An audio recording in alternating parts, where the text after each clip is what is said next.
Shalom, Jemaat HKBP Pejuang yang terkasih dalam Tuhan. Berikut ini adalah panduan penggunaan kode QRIS untuk memberikan persembahan ataupun pembayaran iuran WIT.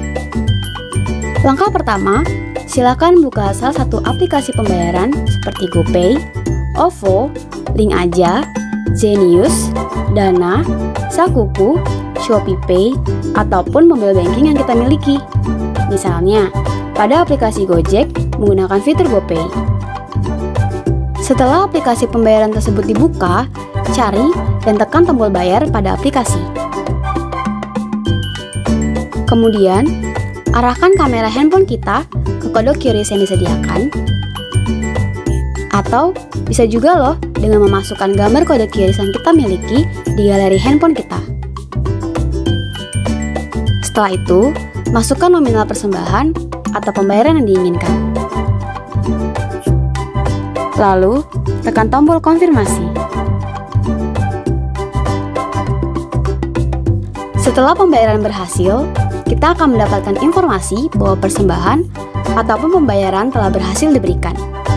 Silakan screenshot dan kirimkan bukti transfer tadi ke Sintuawi kita masing-masing sebagai konfirmasi ke gereja kita. Wah, mudah ya?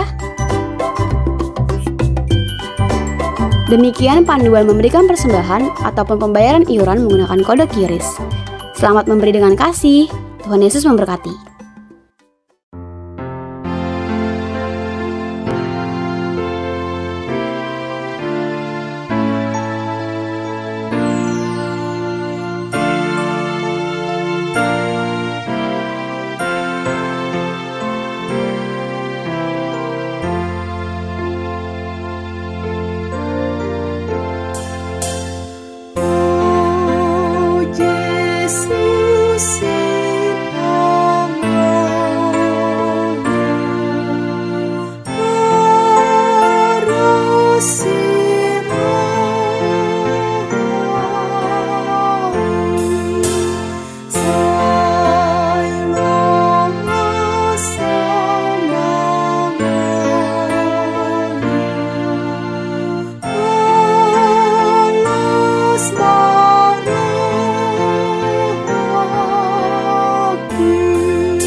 Salam sejahtera bagi kita semuanya.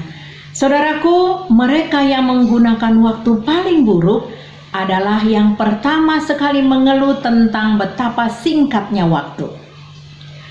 Bersama saya, Evangelis Agnes Yagian, kita akan mendengarkan sapaan firman Tuhan. Mari kita berdoa.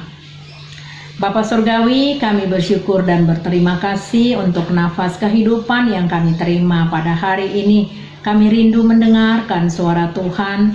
Kiranya Roh Kudus menolong kami untuk mengerti dan memelihara firman Tuhan dalam kehidupan kami. Amin. Bapak Ibu Jemaat yang dikasihi Kristus, firman Tuhan sebagai renungan kita pada hari ini diambil dari kitab Efesus pasal 5 ayat 17. Begini firman Tuhan.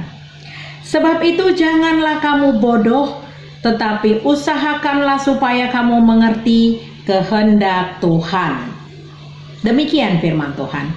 Saudaraku, Paulus melayangkan surat karena kasihnya kepada jemaat yang ada di Efesus. Intinya agar mereka tetap pada imannya, jangan goyah dengan ajaran palsu yang menyesatkan mereka.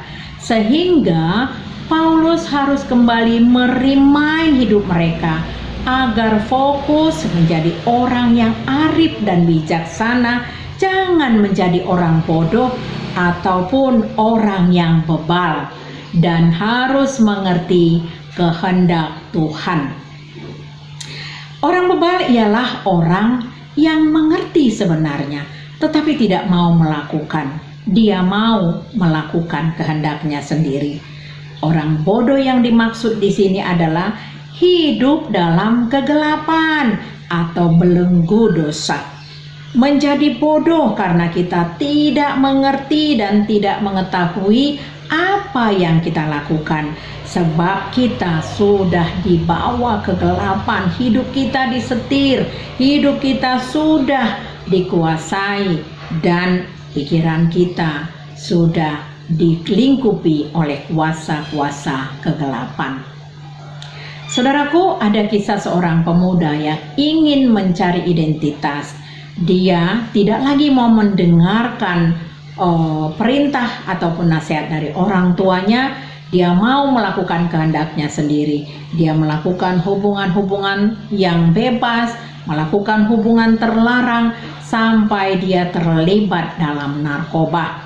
Suatu saat akhirnya dia ditangkap bersama dengan temannya, dan ironisnya dia dilepaskan kembali. Dia mulai terheran-heran. Dia bertanya dalam hatinya, pekerjaan siapa yang sedang bekerja saat ini? Sebab dia sendiri sudah pasrah, pasti tertangkap karena barang bukti narkoba itu sebenarnya ada di rumahnya, tetapi tidak terlihat oleh polisi. Dia menyadari kalau itu adalah pekerjaan Tuhan. Tuhan mau memakai dia.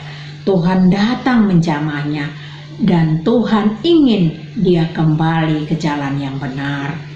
Mari kita lihat, apakah pemuda ini mau mendengarkan Tuhan?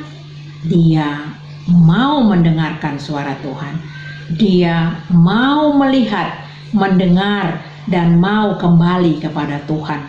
Kita perhatikan kuncinya bahwa pemuda itu yang tadinya hidup dalam kebodohan, dia mau mendengarkan suara Tuhan. Dia mau diproses sampai akhirnya dia mempersembahkan dirinya untuk memuliakan Tuhan dan menjadi hamba Tuhan, mengabarkan Injil kemanapun dia pergi. Saudaraku, dia yang tadinya bodoh sebab mau dikuasai oleh kuasa iblis menjadi anak gelap, berbalik menjadi orang yang mau melakukan apa yang diperintahkan Tuhan, menjadi anak terang. Namun, kalaupun hidupnya singkat karena virus COVID-19 mengganggu penyakit bawaannya dan dia meninggal dunia, tetapi salah satu khotbahnya dia berkata, kalau toh aku kena COVID dan aku mati, aku tidak takut, sebab aku sudah menerima Yesus sebagai Tuhan dan Juru Selamatku, sehingga hidupnya benar-benar membawa dampak yang sangat luar biasa. Motivator ini mempunyai motivasi yang sangat kuat. Di dalam masa hidupnya, dia menjadi motivator bagi kaum muda, memotivasi mereka, membawa perubahan yang luar biasa bagi pemuda-pemuda gereja untuk lebih mengenal kehendak Tuhan. Saudaraku, kehidupan hamba Tuhan ini mengajarkan kepada kita bahwa bukan soal lamanya kita hidup, tetapi kualitas hidup kita ditentukan dengan pengenalan kita kepada Tuhan dan melakukan kehendaknya. Karena bisa saja sekalipun kita sudah menjadi Kristen selama bertahun-tahun, kita aktif di dalam kegiatan gereja, kita mungkin saja masih menyandang status sebagai orang yang bodoh, hidup di dalam kegelapan, apabila kita tidak mengerti kehendak Tuhan. Dalam Amsal 3 ayat 5 dikatakan, percayalah kepada Tuhan dengan segenap hatimu dan janganlah bersandar kepada pengertianmu sendiri. Sebab pengertian kita terbatas, sedangkan Tuhan tidak terbatas.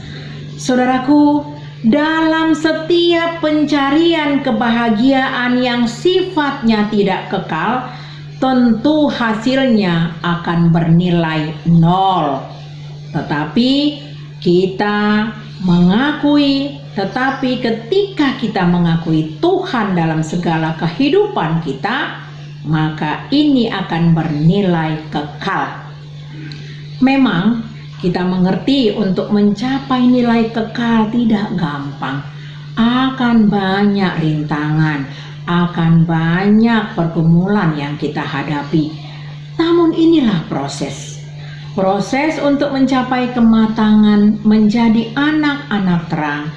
Tuhan pasti akan menopang kita untuk melalui semuanya, sehingga hidup kita mempunyai dampak yang kekal. Saudaraku, mengerti kehendak Allah bukan hanya cukup untuk berdoa dengan tekun saja, taat dan menjalankan perintahnya juga, tetapi kita juga harus memberitakan kepada semua orang keselamatan yang sudah kita terima. Dengan demikian, semakin banyak orang yang percaya dan mengandalkan Yesus sebagai Tuhan dan Juru Selamat. Mari saudaraku, kita jadikan bersaksi sebagai gaya hidup kita. Amin. Kita berdoa. Kami bersyukur, berterima kasih untuk firman pada hari ini ya Bapa, di mana kami yang tadinya adalah orang bodoh, anak-anak di dalam kegelapan, tetapi setelah pengenalan kami terhadap kehendak Tuhan, kami menjadi anak-anak terang. Tentunya kami harus terus dalam lingkupan Tuhan agar kami boleh diproses untuk menjadi anak-anak terang yang mapan, proses untuk menuju kepada kehidupan yang kekal. Kami bersyukur untuk semuanya. Biarlah kami bisa menjadi saksi di tengah-tengah kehidupan ini. Amin. Kasih karunia dari Tuhan Yesus Kristus, kasih dari Allah Bapa dan persekutuan dari Roh Kudus itulah yang memberkati kita hari ini sampai selama-lamanya. Amin. Selamat beraktivitas, Tuhan Yesus memberkati.